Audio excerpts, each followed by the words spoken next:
Hello everyone, hope you're doing well. I wanted to take this video. I know you've had a few lectures in this module already, but I wanted to talk about the importance of picking a topic and starting your paper. Now, I've given you feedback a little bit on Google Scholar, and you're more than welcome to use Google Scholar to find resources and scholarly articles related to your topic. But since it's a topic about healthcare in general, kind of any topic in healthcare, I think it's most helpful to use the PMI library. And I provided a link here in the resource section of the course, so I'm going to click on that really quick. It'll load in real time so you guys can see it.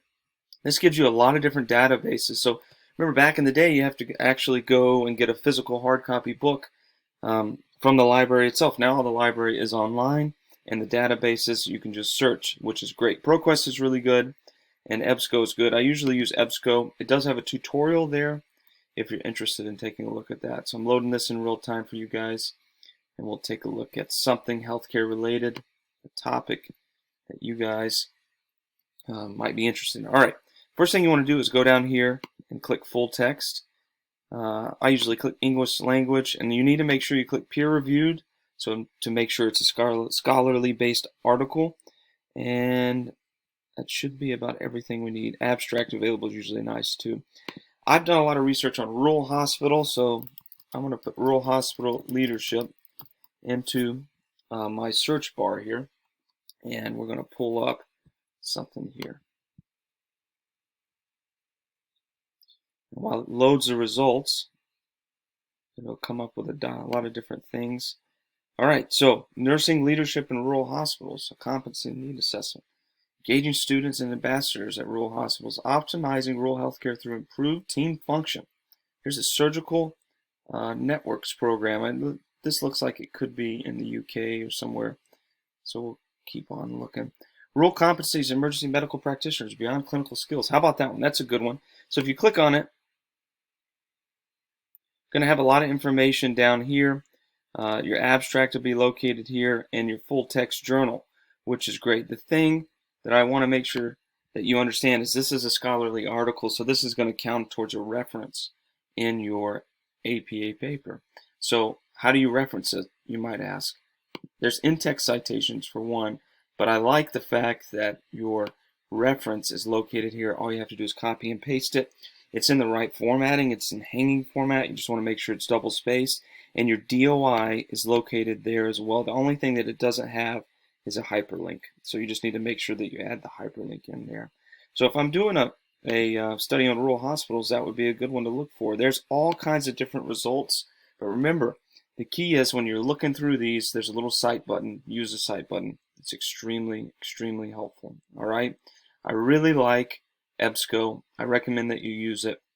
I'm going to head back over to the course. I'm going to talk a little bit more about your APA paper in just a second. So as I navigate down, let me get that screen here, to week 6 here. Thing that I want to make sure to remind you of, and I know you've heard it before, and you're not going to see this lecture in here because I haven't uploaded it yet, but use these resources. The APA 7th edition here, as I click on it, it's going to have the formatting that you need in order to be successful in writing an APA paper. It has your cover page, it has how it's supposed to be outlined.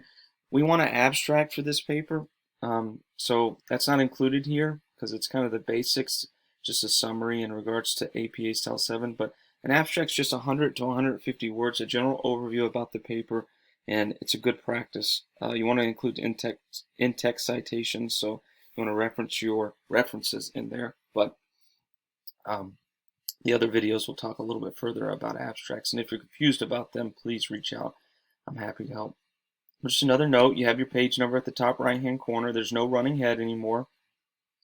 That's not required in student papers. It is required in like doctoral papers, but it's all located here. But what I wanted to highlight is if you go down to the end, that reference section that I was talking about, this is how you copy and paste it in from EBSCO. It's really easy. So you can find a topic that works best for you, something in healthcare that's interesting, and you already have your references outlined. I really, really encourage you to make sure that you take a look at all these help tools that we have. And I know we go through this for a few weeks, how to write effectively.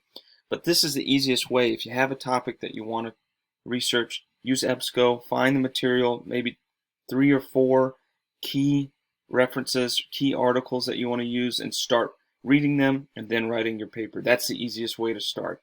If you have any questions, of course, reach out to me. You can do it on any topic related to healthcare, and I'm looking forward to reading your paper. The one thing I want to encourage you to do is make sure the paper is not too broad. So you don't want to just talk about, as an example, hospitals. It needs to be something specific so you can dig down into the details of articles specifically and have enough material. And you also want to make sure the reader understands that it's not expanded to the point where you can't get to, to any really valid information because it's so broad. We want something that's a little more detailed, like rural hospitals is a good one that I just used as an example. Other people have wrote about COVID pandemic, the impact on healthcare, things like that. There's a lot of different things that you can find, anything that interests you. And if you have questions about your topic, email me. I'll give you feedback as well. Keep up the great work. Thanks so much, guys.